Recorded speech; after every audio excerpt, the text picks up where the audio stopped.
श्री वारा पुराण 26वां अध्याय। सप्तमी तिथि की महिमा के प्रसंग में आदित्यों की उत्पत्ति की कथा। राजा प्रजेपाल ने पूछा, ब्राह्मण श्रेष्ठ, दिव्य ज्योति पुंज का शरीर धारण बड़े आश्चर्य की बात है।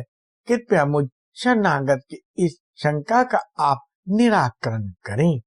मुनिवर महातपा जी कहने लगे, राजन, विज्ञानात्मा सनातन ज्ञान शक्ति को जब किसी दूसरी शक्ति की अपेक्षा हुई तो उसके शरीर से एक प्रकाशमान तेज निकल पड़ा जो सूर्य कहलाया। यह उन महान पुरुष का ही एक दूसरा रूप है। फिर उस मूर्ति में संपूर्ण तेज स्थान पा गए। तब उससे तीनों लोकों में प्रकाश फैल गया। उस तेज में अकेल महेश्वर से संपूर्ण देवता और सिद्ध अधिष्ठित है। इसलिए उन प्रभु को स्वयंभू कहा जाता है। उन्हीं से सूर्य का प्रकाट्य हुआ है। वे ही स्वयं सूर्य रूप से लक्षित हैं। उस विग्रह में तुरंत तेजों का समावेश हो गया है। अतः वे परम तेजस्वी शरीर वाले बन गए। वेदवादी मुनिगण इसी तेज को सूर्य आदि नामों से व्यवहित करते हैं। जब वे आकाश में ऊपर उठकर सभी लोकों को प्रकाशित करने लगे तब उनका अनुगुण नाम भास्कर पड़ गया। इसी प्रकार चारों ओर प्रकाश फैलाने के कारण इनकी प्रभाकर नाम से भी प्रसिद्धि हुई। दीवा और दिवस ये दोनों शब्द एक ही अर्थ के बोधक है। इनके द्वारा दिवस का निर्माण हुआ। अतः ये दिवाकर कहलाए। संपूर्ण संसार के आदि में ये विराजते थे। अतः इन्हें आदित्य कहते हैं। फिर इन्हीं भगवान सूर्य के तेज से भिन्न भिन्न बार आदित्य उत्पन्न हुए।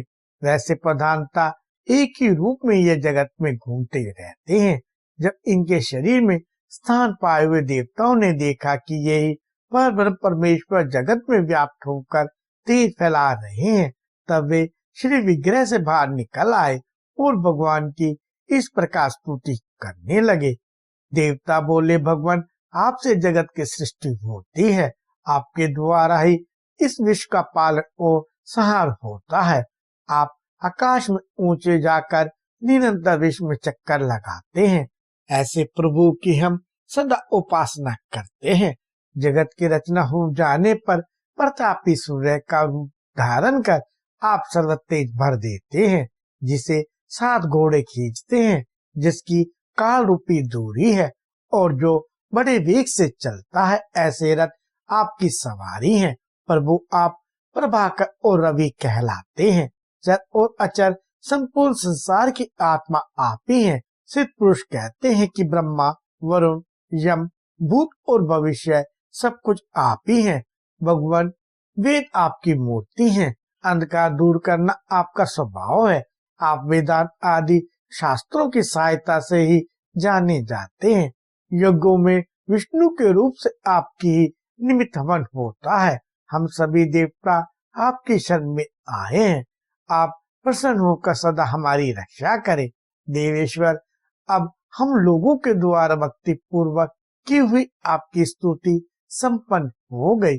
प्रभु, विशेष आग्रह है कि आप हमारी रक्षा का प्रबंध करें। इस प्रकार देवताओं की स्तुति करने पर भगवान सूर्य ने तेजोमय मूर्ति को सौम्य बना दिया और उनके सामने शीघ्र ही साधारण प्रकाश फैलने लगे। उस अवसर पर देवताओं ने कहा, भगवान, इस संपूर्ण देवगण में बेचैनी उत्पन्न हो गई थी। अब आपकी कृपा से सभी शांति का अनुभव कर रहे हैं। महातपा मुनि कहते हैं, राजन, सप्तमी तिथि के दिन भगवान सूर्य का प्रकाट्य हुआ था। अतः इसी तिथि को उपवास करके जो पुरुष भक्ति पूर्वक सूर्य की उपासना करता है, भास्कर रूपधारी प्रभु उसकी इच्छा के अनुसार फल प्रदान कर देते हैं। राजन, सूर्य से संबंधित यह कथा बहुत पुरानी है, जिसे तुम सुन चुके।